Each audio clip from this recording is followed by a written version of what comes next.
sessão da litigiosidade contida? Foi nessa época, exatamente nessa sessão. Mas me lembra um pouquinho melhor o que o senhor queria dizer com essa litigiosidade contida. Não, a ideia era de que, primeiro, havia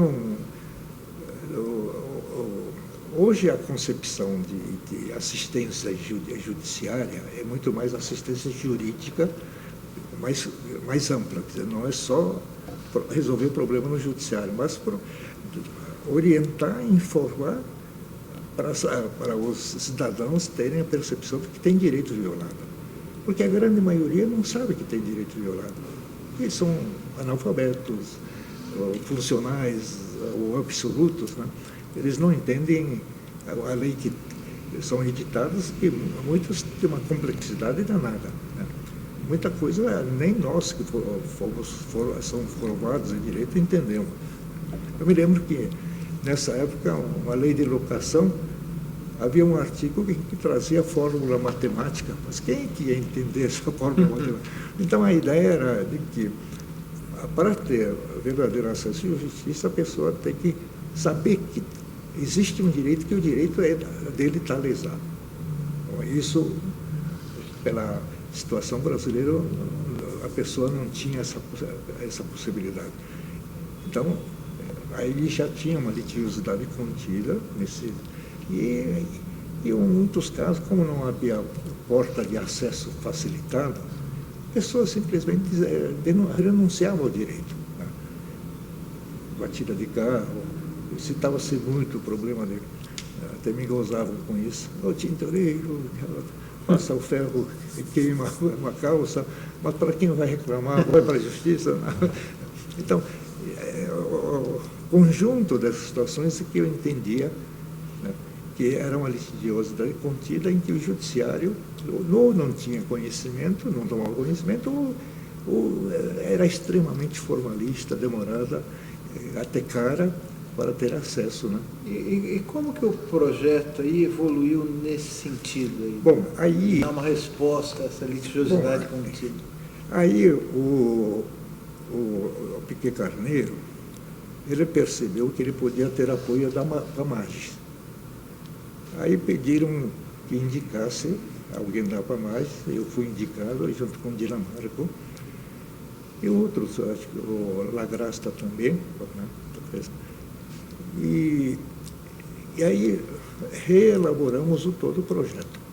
Então, quem redigia muito bem os textos dele era o Dinamarca, porque ele foi assessor do Buzaide no Código de 73, muita coisa ele... Né, já tinha participado. E, então, nós redigimos o anteprojeto aqui em São Paulo, em substituição, pegando as ideias que estavam no primeiro esboço. E essa, em definitivo, foi oferecido ao público para discussão. Aí a ordem veio novamente contra, etc. Aí contra um projeto de lei, e de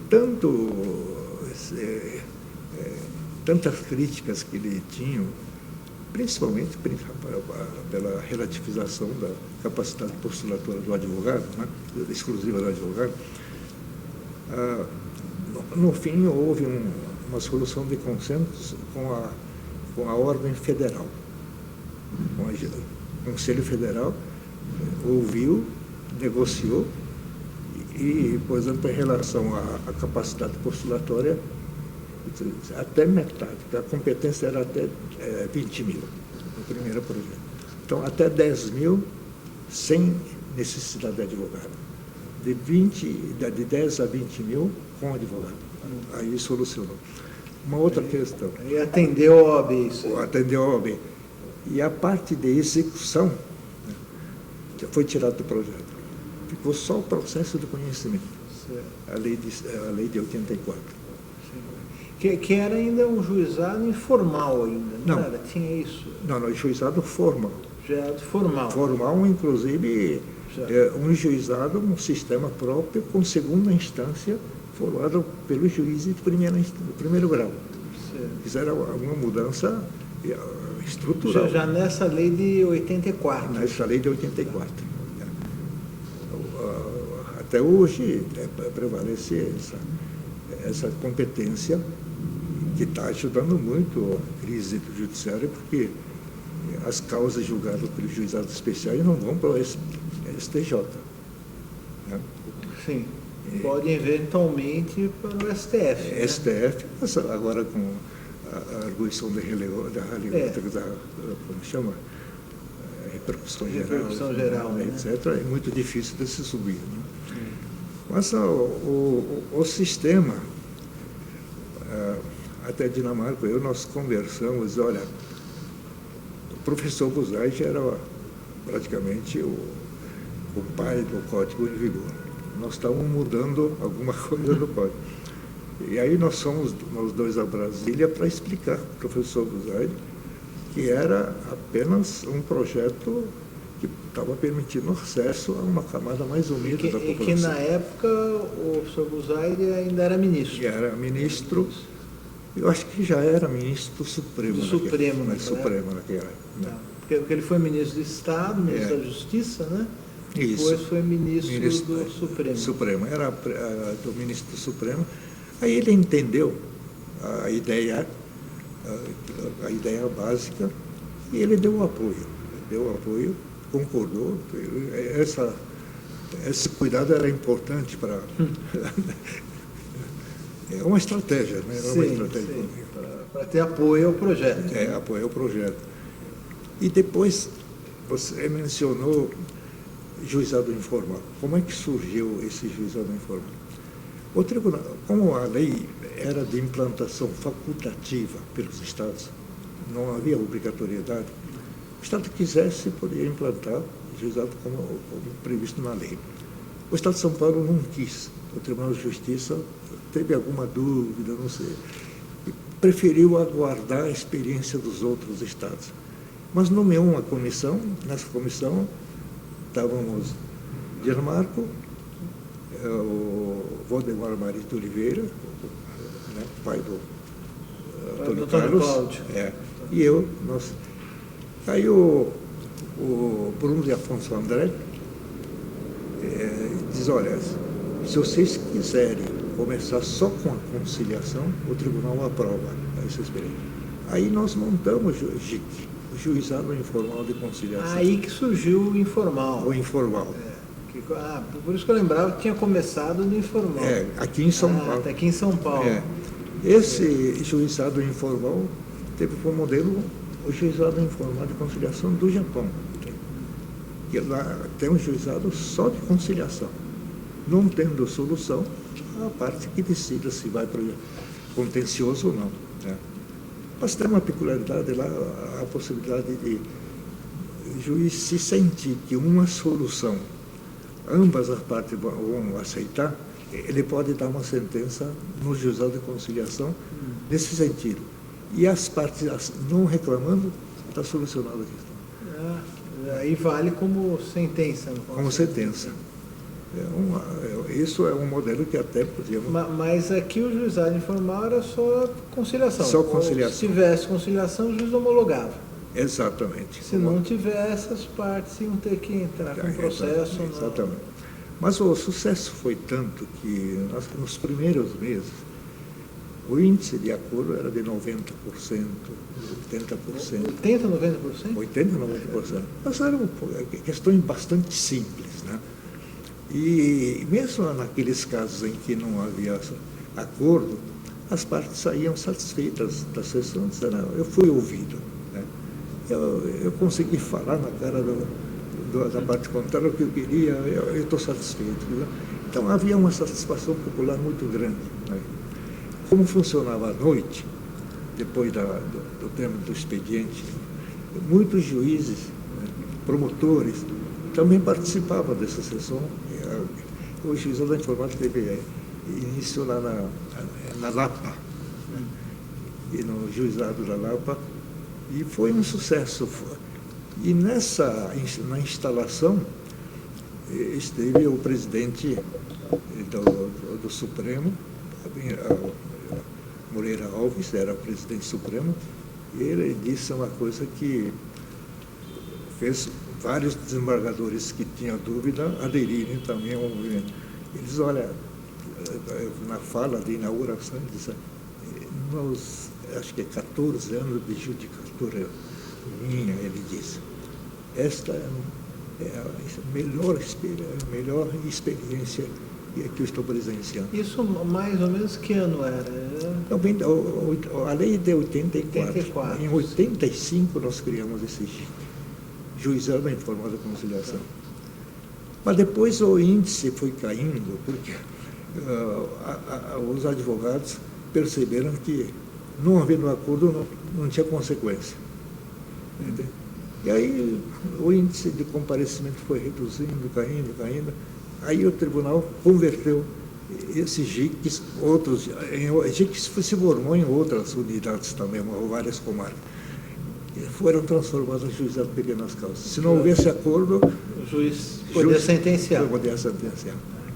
E foi uma estratégia interessante. E foi mais ou menos nessa época também da lei da ação civil pública, né?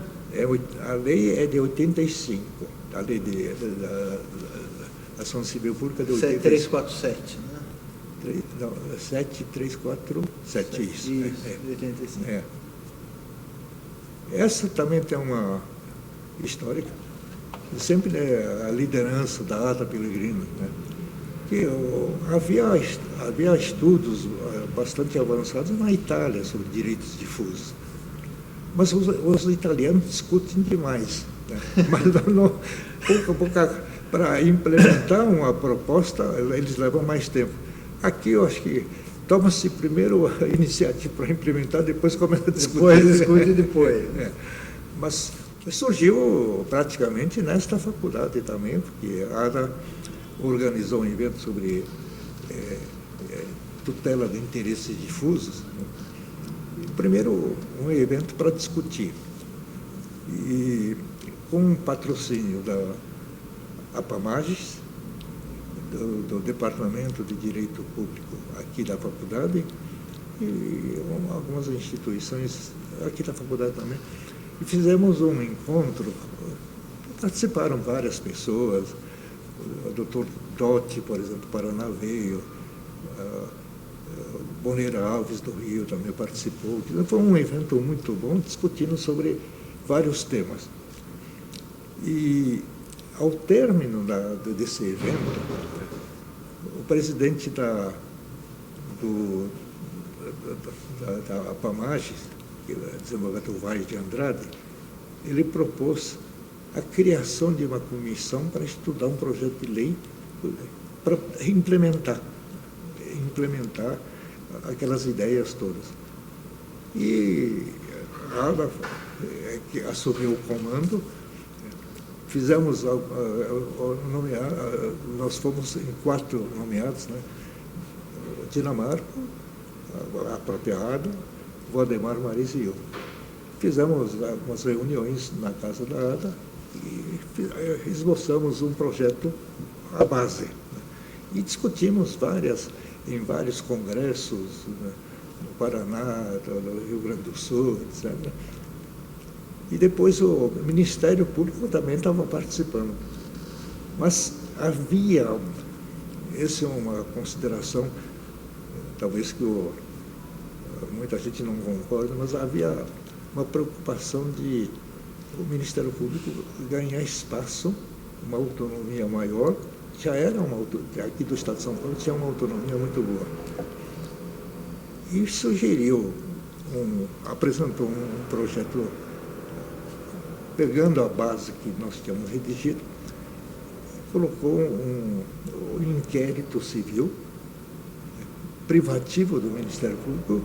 Foi essa, vamos dizer, a solução que eu acho que deu ao Ministério Público um poder maior. Entendeu? Mas só que aí a nossa briga com o Frontini, que era procurador da Justiça, passamos da hora ou não? Não, acho que não. Aí houve muita discussão, então, mas no fim a lei foi aprovada em pouco tempo, em 85. Essas leis foram aprovadas, inclusive o Código de Defesa do Consumidor, porque o pessoal não estava entendendo nada. Os congressistas, se puder, surgisse o projeto de lei hoje, não teria aprovado. Não teria aprovado. E teve o Código Consumidor também, né, professor Carlos? Código Consumidor. Com grande participação sua. Como é que foi o Código? Não, a participação minha,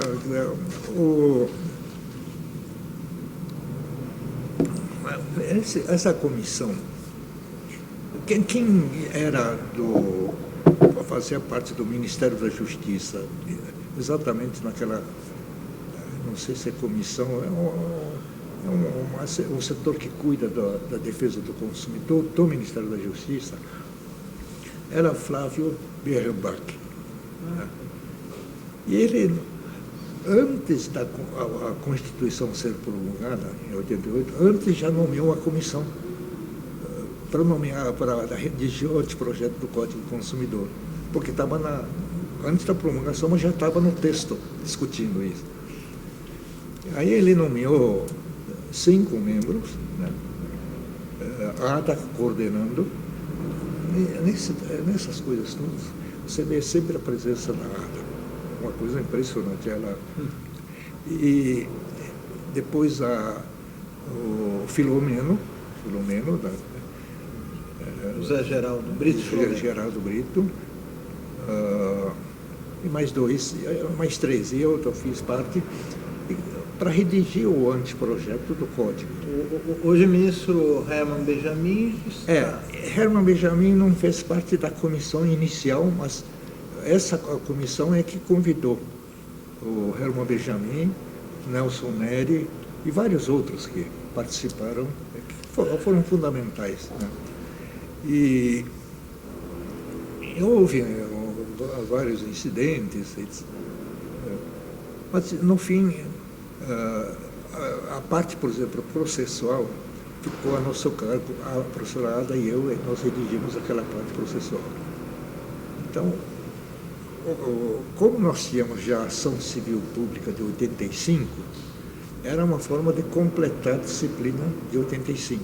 Estava faltando a disciplina melhor, a coisa julgada, uma série de aspectos, né? E criar mais duas espécies de ação coletiva. A lei de 85 tutelava interesses difusos, né? O Código criou mais duas ações coletivas. Interesse coletivo stricto sensu, né? De uma coletividade só, e interesses individuais homogêneos, né? E disciplinou mais amplamente. Então, essa foi mais ou menos, além da disciplina melhor das ações individuais também. E uma coisa que já eu tinha participado de uma outra comissão, nós trouxemos para o Código, foi a tutela específica das obrigações de fazer e não fazer, que era a coisa mais importante, porque ainda prevalecia aquela concepção muito privatista de converter tudo em perdas e danos. Achava-se que não podia, não havia meio de obrigar alguém, por causa da tutela do interesse individual, obrigar alguém a praticar um ato que ele não queria. Mas a solução era encontrar o equivalente, não perdas e danos, mas o equivalente a...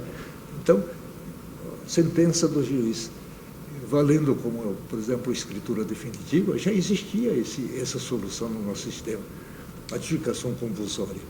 Desde a década de 30 já tinha adjudicação compulsória. Se o vendedor, o compromissário vendedor, negasse a outorgar a escritura definitiva, a sentença do juiz ficava valendo como sentença, como escritura. Bastava registrar a sentença e já está transmitida. Então, essa ideia da execução específica, que eu acho que era muito importante, porque nós estávamos muito presos à concepção muito privatista, não? De converter, de achar que a liberdade humana é intangível, etc. Mas havia a possibilidade de contornar a sentença valer como... Né? Então, essa foi, vamos dizer assim, a parte processual que nós conseguimos colocar no Código de Defesa do Consumidor. Né? E que depois teve seu reflexo nas reformas dos anos 90 do próprio Código de Processo Civil, né? Isso. Que havia muita coisa ainda que vinha do próprio Código 39, né? O modelo seguia, não mudou muito. O Código de 73 trouxe algumas inovações importantes, mas havia muitas coisas que ainda estavam sendo defasadas da necessidade da realidade. Por exemplo, havia no Código 73 um livro próprio do processo cautelar. Né? Esse processo cautelar é uma concepção, preso à concepção de Calamandrei, e sempre está um instrumento auxiliar de uma ação principal, etc. Mas havia uma grande reclamo do mundo jurídico de uma efetividade maior a certas ações, né? Principalmente na execução específica da obrigação de fazer ou não fazer, mas havia essa posição de o réu ficar sempre numa posição cômoda de manter-se da situação até o julgamento final. Para relativizar esse princípio, o mundo jurídico, os advogados começaram a usar a ação cautelar, chamada inominada, como um mecanismo para antecipar a tutela e mudar a posição. Quem vai sofrer a demora vai ser o autor, o réu, aliás. O autor, então, era uma forma de obter a antecipação da tutela. A percepção de que isso estava acontecendo é que faz nascer a solução de antecipação da tutela. Já existia na prática. Então, Existia na prática a via da cautelar. Via cautelar inominada. Então, chamada satisfativa. Satisfativa. Então, se é satisfativa, aí a teoria do Calamandrei diz, não, está sempre em função de uma ação principal. Qual é a ação principal? Então, havia essa indagação, e se você não propusesse a ação principal, o juiz revogava. Ele concedia eliminar, mas revogava por falta de uma ação principal. Aí muitos advogados, eu era juiz de primeira instância naquela época, vinha perguntar, mas qual é a ação que eu proponho? Falei, não tem. Eu falei, há muitas coisas. A sustação de protesto, porque o título não está vencido, por exemplo. Aí, por uma razão qualquer, não está vencido. Qual é a ação principal? Falei, não tem. Vou repetir uma outra ação, né, em caráter principal, pedindo a mesma coisa, não tem sentido. Falei, não, mas propõe a ação, porque senão o juiz vai levar o advogado dele, mas não. Essa situação esdrúxula que leva a essa percepção de que havia necessidade de adotar a tutela antecipada. E já vinha na prática.